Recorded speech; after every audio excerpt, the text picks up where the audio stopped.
These days, there's nothing quite so comforting as watching the stock value of Elon Musk-owned companies tank. Twitter is tanking, and thanks to becoming the most hated man in America, Tesla stock is now plummeting as well. Things have gotten so bad with protests against Tesla that Chicago had to deploy an army of police to protect a dealership. And watch this from New York, where 9 cops were deployed to protect count them one Cybertruck during a Tesla dealership protest. And now another Musk company is going to see its stock plummet, and for the same reason. Elon shooting his mouth off and acting like the village idiot. He is so confident that his ketamine habit gives him a clearer mind than anybody, allowing him to see things mere mortals cannot. And really, no one should try and disabuse him of that notion, because he does and says the stupidest things when he's high. Nothing is going to lead to his downfall quicker than his unending faith that being high helps him. Check out this high as a kite post that he made last week. I literally challenged Putin to one-on-one physical combat over Ukraine, and my Starlink system is the backbone of the Ukrainian army. Their entire front line would collapse if I turned it off. What I am sickened by is years of slaughter in a stalemate that Ukraine will inevitably lose. Anyone who really cares, really thinks, and really understands wants the meat grinder to stop. Peace no. Now, anyone familiar with Elon's post when I'm high posts recognizes familiar patterns here. First, the challenge of physical combat. Remember the cage fight he was supposed to have with Mark Zuckerberg? Yeah, never happened. Now he's challenging Putin again, only because he knows it's not going to happen. And then the I'm smarter than everyone because I'm a ketamine abuser lines.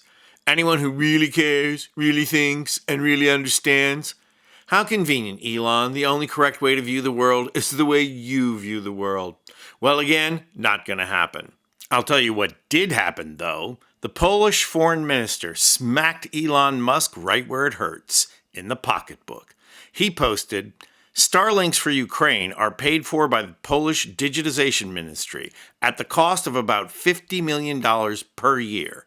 The ethics of threatening the victim of aggression apart, if SpaceX proves to be an unreliable provider, we will be forced to look for other suppliers. Unfortunately, Elon must have been high when he read that, because he foolishly responded, Be quiet, small man. You pay a tiny fraction of the cost, and there is no substitute for Starlink. And even little Marco Rubio got into the fray, believing what Elon said and posting that Sikorsky is just making things up, and that no one has made any threats about cutting Ukraine off from Starlink, and say thank you, because without Starlink, Ukraine would have lost this war long ago, and Russians would be on the border with Poland right now. And the Senate overwhelmingly voted to confirm this guy? What an idiot. This seems to be the new cornerstone of American foreign policy. Everyone's scraping and bowing and saying thank you. Well, both Elon and Marco were in for a very rude awakening over the no substitute for Starlink argument because, yes, there is. It's a French-owned company that covers the entire European continent and more. And right now, its stock, unlike Tesla's, is skyrocketing. CNBC is reporting that a European Starlink rival's shares skyrocketed 390% in a week. And why that big jump? Well, CNBC reports that last week, reports surfaced suggesting that Eutelsat was in the running to potentially replace Musk's Starlink in the embattled Ukraine.